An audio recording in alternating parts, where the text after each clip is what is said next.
What's going on, everybody? Tanner here, and today I'm bringing you guys my week in review, Trials of Osiris. This time we're talking Firebase Delphi, and as you can see off the start, we're going to have a little jump cut because my controller died right as the batch began to start, so probably the worst time that could happen. But anyways, today we're going to be talking about what I liked about this Trials map, what I didn't like about it, and, just to kind of review so that the next time this comes around, people can maybe see and understand the things that I liked and didn't like, or just to give the developers an idea if they happen to ever see this, which they probably never will, but who knows, right? So anyways, we are talking about the pros first, as usual, and let's go ahead and start off in the beginning with the idea that I really like the verticality of this map. I think that the verticality of this map, the way you jump out of the window into the main room, the way that the control spot is actually up on the platform that's like floating in main room, I just really like how the ramps go up. There's this lower floor, there's this middle floor, and there is no legendary third floor that I don't like. So I really think that that's cool. I really think it's interesting,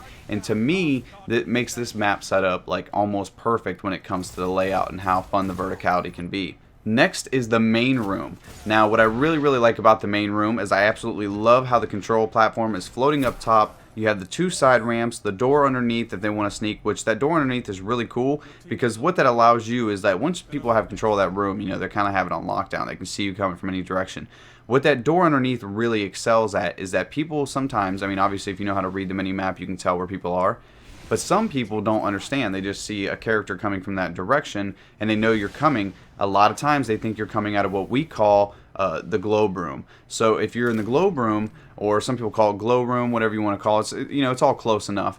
I call it globe. If you're up into globe, and that's where most people come from. They jump out of globe onto the control point. So people tend to guard globe window and protect it without acknowledging the fact that there's a door at the bottom that's on the same exact alignment that gives people an advantage into the room. I like how the one side, when the door opens, they have the power side. There's only one entrance into the room. However, that side has all types of crates and things to hide behind, so that seems to be the real powerful side.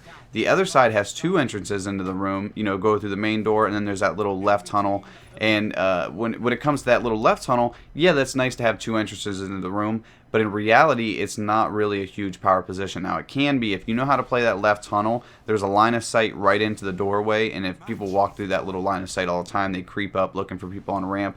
If people don't know you're there, then you can absolutely excel better from that tunnel. But overall, I think the other side's more powerful. But I really like how that main room, everything flows into it. Everything is designed to push you into it, even around the horseshoe. It all funnels into that room in the end, and I really think that that's cool. I think it lays the map out really nicely. Next is parkour jumps. Now, the parkour jumps on this map are awesome. Now, what I mean by parkour jumps is there are certain parts of this map, if you play certain characters, obviously other characters can go higher, but a lot of characters can't jump up super high. So to get into certain windows, like for example on the horseshoe, to get into the one window, you can jump from the ground up if your character's, good enough, or you can jump off of the the little circular building from the one spawn where I spawned in, where my team is spawning from. You can see that circular building. You can jump from the top of that over there. You can jump from that circular building to the left side where you see that little, like, what we call long tunnel, which is that tunnel that goes down into the back side of the base from the horseshoe. It's like when you're in the horseshoe, at the very tip top of the horseshoe, there's that tunnel that goes downwards. If you're in that tunnel, on top of it is a really power position, so you can jump from circle building to that. You can jump from that to the little ledges outside the other window, which would be the other team spawn, the inside spawns window. You can jump over to those little ledges and then jump up into window. So like there's all types of parkour jumps that are required to get into certain windows for certain characters, and I really like that. It makes the game cool. It's like, hey, if you can hit these parkour jumps, then you can excel moving around the map faster than somebody who doesn't know how to excel at those jumps. So I really dig that. I think that's really cool, and I think that they should definitely keep that going. Now, the next topic I want to talk about is symmetrical. How the map was symmetrical. I think that was really good. Now, the horseshoe itself is one of my favorite, most symmetrical parts of Destiny's on all their little map systems. I really like this thing because it gives both sides a chance to fight to this long ramp that my character will stand in throughout this game. It'll give you positioning to get there. It'll get you positioning to what we call green room, which is where the green ammo is. And I think all that really helps get your character into better positioning, which allows for both teams really can get into these positions as well. If you have certain characters that have blink, you have high agility, all these things, if you're using Mida, these will all help you achieve a better line of sight faster than the enemy could. So I think the symmetricalness is really nice. The two powerful rooms on the end of the main room, obviously I already talked about those earlier. I think that those are really, really good. The one side only has one crate, but I mean, you spawn in there. You literally start in a room. The other room, it takes longer to get to, but they have more powerful crates that allow them to be covered. There's two entrances out of the one room. It's just, I really think that the map, the way it's symmetrically set up, it's like a horseshoe with a long line at the bottom of it. It's like a horseshoe sitting on a 2x4. And that's kind of like your layout of the map. And it's really, really cool. I really, really enjoy the way that this map is set up itself.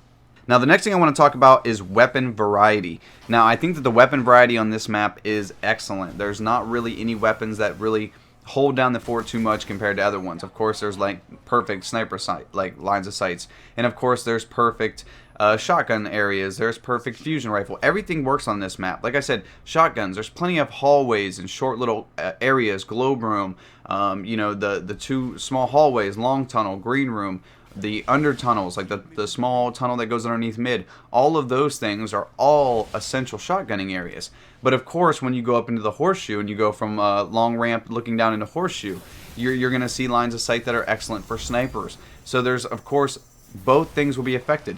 I've even had plenty of people destroy me with fusion rifles on this map because they move across the map very quickly and they'll shoot Telesto at the ground and then it'll just do the rest of the work for them. Not saying that guns, cheese or anything, but you shoot it at the ground and it does the rest of the work for you. Anyways, they all work very excellent on this map, and I think that gun variety on this map is perfect when it comes to specials. Of course, primaries are always going to be the same thing. Hawksaw, Red Death, all your main pulse rifles essentially, Mida, and of course, the last word. On every map, all day, every day, except the game won't give it to me, so whatever. Anyways, yeah, so weapon variety is excellent.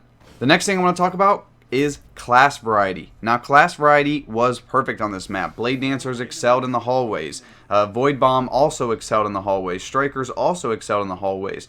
But then Golden Gun excelled in the big room coming from Control. If you were in Control Room and you had a golden gun, you could pretty much watch all three directions and take all three people storming the control point at once. It was super excellent. When it comes to defenders, people were jumping up onto the control thing and popping a defender bubble, and then you had to go into it to get them out or they were going to win the game. And then you go into it and they got overshields and blessings of light, weapons of light, and all different types of setups that will get you killed trying to go into them.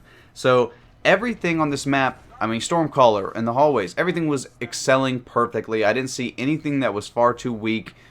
Maybe the one that I would say was probably the weakest would have been Night Stalker, only because when you shoot out your ultimate and it tethers people, there's a lot of hallways for them to duck into that will break the tether. So that would say that was probably the weakest, unless you run triple shot, which would then let you kill them just straight up. You don't even have to worry about the tether system. You just worry more about the killing system.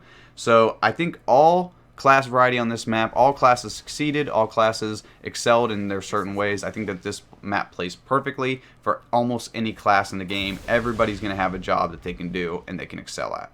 Now, last but not least is the cons. I am done with the pros. I really, really dig this map. So the cons, I only have one thing, and that is the heavy ammo location. Now, that absolutely drives me crazy because it's in both power rooms, and it's essentially where the doors are. So now what happens is one team will essentially push up, have a guy close to the door, which will show up on our radar, which will push us off our heavy because we see him coming. Now, don't get me wrong, this is a legitimate strat, and it works, so I don't hate on it. I don't think that if you're going to change it, I'll deal with it. Of course, we dealt with it every time we needed to.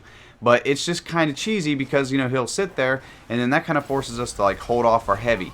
And then when we go to get our heavy, he'll walk up, open the door, the other team jumps up into mid and shoots a rocket, and every rocket in this game has tracking, proximity, extra blast radius, and it's tracking, and oh yeah, I almost forgot, tracking. So it's just completely garbage. The heavy ammo on this map is so rocket launcher based and so rocket launcher biased, it's ridiculous. And I'm not a rocket launcher guy. I like to use the heavy machine guns, but I will use rocket launcher if things get out of hand. Plenty of times over the weekend I had to pull out the truth.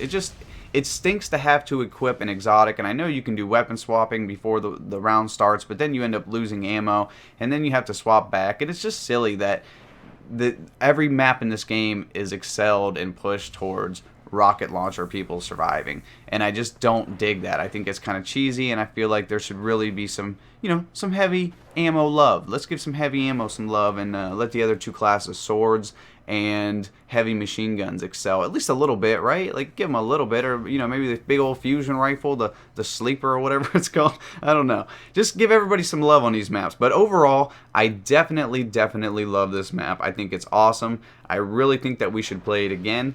Maybe, you know, next week and a week after that and every week after that. Not really, actually. That would get really boring. But it is a good one. I love it way more than the last one. I don't even want to mention its name because, quite honestly, I don't want it to ever come back into rotation again. Alright, but thanks for stopping by today. I hope you guys enjoyed the video. I like to put these out once a week, so if you enjoyed it, you know, make sure you hit the sub button. If you liked it, make sure you hit the like button. If you disliked it, hit the dislike button.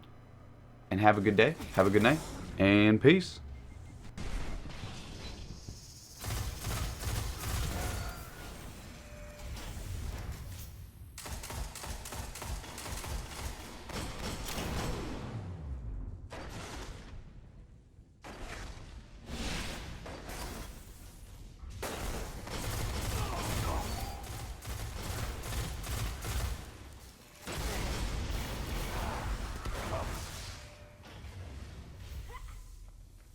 Ten seconds. Give them hell.